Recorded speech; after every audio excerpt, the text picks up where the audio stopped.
Torniamo sul modo non verbale e vediamo oggi due segnali che riguardano la ruminazione e la preoccupazione. Di quest'ultima abbiamo già parlato in un recente video, ma in questa puntata voglio approfondire non solo il segnale non verbale in sé, ma anche la dinamica emotiva di queste due abitudini che possono purtroppo trasformarsi in vere e proprie trappole mentali che abbassano la qualità della vita. Come life coach, infatti, registro spessissimo che non poche persone si rivolgono a me per risolvere problemi ordinari o per raggiungere obiettivi e si trovano impantanate spesso in entrambe queste dimensioni.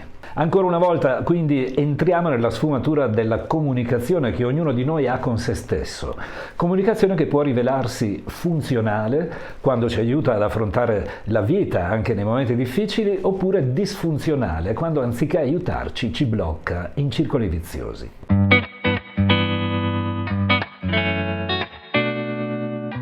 Partiamo dalla ruminazione, un termine preso in prestito dall'etologia che nella sua accezione originaria si riferisce al fatto che alcuni animali, detti ruminanti, dopo una prima sommaria masticazione del cibo lo convogliano nel rumine, il primo compartimento gastrico, per poi rigettarlo nelle fauci dove viene masticato di nuovo. Quando facciamo questo con i pensieri significa che non li stiamo digerendo e siamo entrati in un loop che ci impedisce di passare oltre, di elaborare la situazione, di prendere decisioni razionali per risolverla e ci mantiene in uno stato di sfinimento mentale che si autoalimenta di continuo.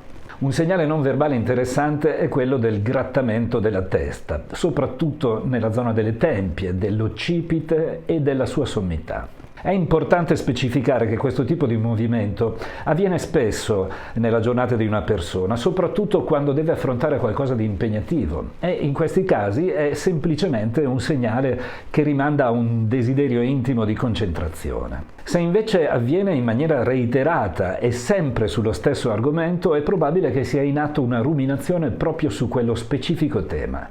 Ci troviamo davanti a un grattacapo. Secondo lo psicologo Stefano Benemeglio, che ha teorizzato il linguaggio analogico del corpo negli anni 70 del secolo scorso, più il prurito si verifica verso la sommità del capo, più siamo in presenza di ruminazioni disfunzionali che sfiorano l'ossessività. La ruminazione mentale ci porta a focalizzare in modo ricorrente la nostra attenzione su una situazione spiacevole o problematica, che dà vita a domande interne che per la loro natura ci attirano in un vortice, in una spirale che ci fa stare sempre peggio. Ovviamente nessuno sceglie deliberatamente di autoinfliggersi una pena del genere, che infatti si verifica in assenza della consapevolezza di quanto sia dannoso praticarla. Ci abituiamo a convivere con questo genere di pensieri, chiedendoci compulsivamente perché stia succedendo qualcosa. Ci sembra normale interrogarci continuamente e non smettiamo di farlo finché non troviamo una risposta. Purtroppo il problema è proprio nel tipo di domande che ci facciamo, poiché non esistono risposte formalmente corrette a certe domande, che in psicologia vengono definite domande indecidibili. Se mi chiedo com'è il tempo oggi, mi basta guardare fuori dalla finestra per avere una risposta corretta. E sulla qualità del tempo, una volta che ho dato un'occhiata fuori, non ci sono elucubrazioni possibili. C'è il sole o no, piove o nevica, e non posso ricamarci sopra. Se mi chiedo invece cosa avrà pensato Maria di me ieri, oppure dove sarà in questo momento Roberta, a meno che io non chieda esplicitamente a Maria che cosa ha pensato di me, o a Roberta dove si trova, non ho la possibilità di dare una risposta corretta a queste domande e posso solo aprire la porta delle supposizioni. Ma quante possono essere? E quanto mi può logorare analizzarle tutte? Come sapientemente ripete da anni lo psicologo Giorgio Nardone, padre del problem solving strategico, quando entriamo in balia di una domanda indecidibile assistiamo alla sua assurda fecondità.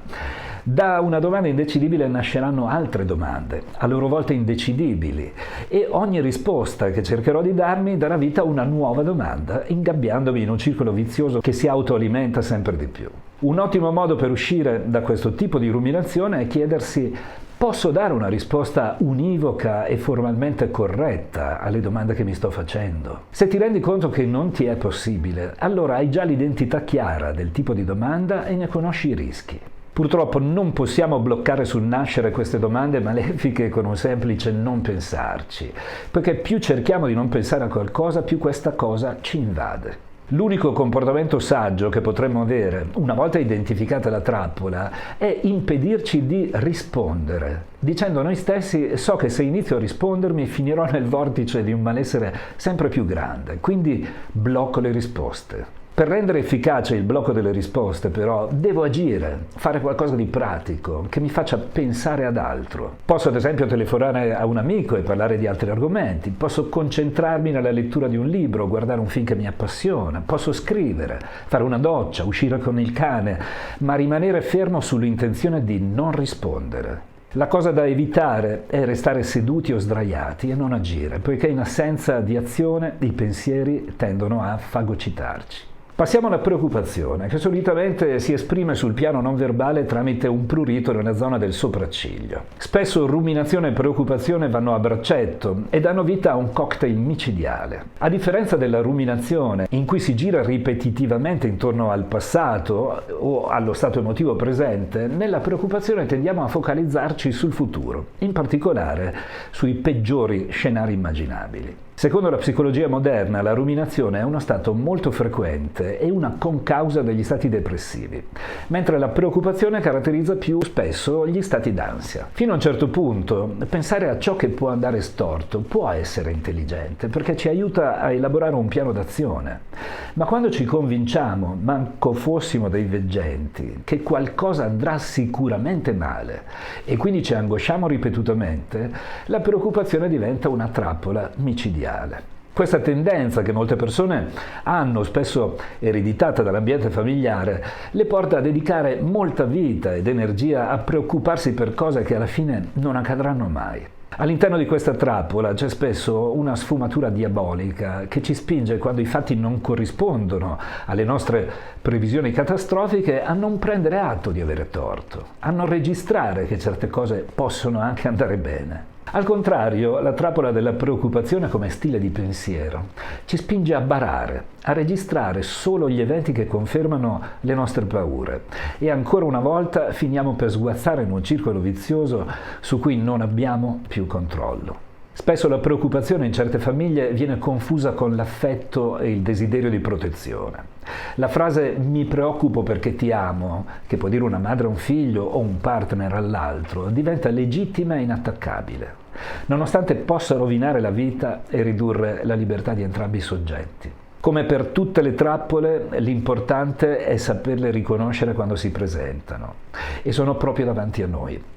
Scegliere una via diversa. Spero di averti dato dei buoni strumenti per intercettarle e non finirci dentro. Ci rivediamo sabato prossimo, buona settimana, da Sergio Massi.